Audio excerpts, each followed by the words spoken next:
好，詳細少少咁講一次啦，依家咁我哋講咗開始做個 short 先啦，咁見到佢盤前其實已經升咗好多啦，咁跟住開盤前嗰棍其實係跌緊嘅，同埋一啲upper wick 咁樣顯示一個沽壓喺度啦。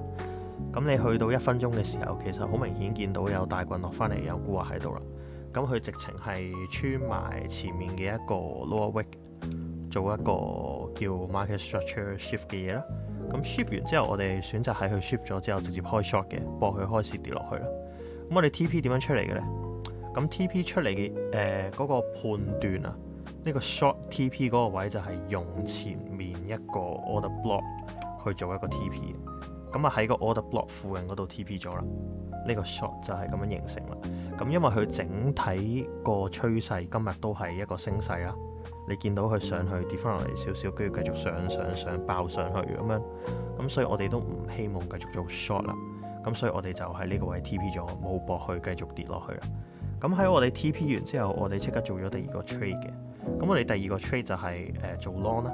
咁個原因就係因為我哋做個 scalp 個 short 去跌到落嚟，我哋 order block 個位啦。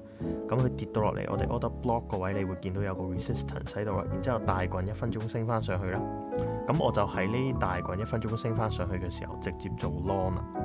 咁我做 long 完之後，我嘅 target 係會擺 day high 高少少啦，大概620左右啦。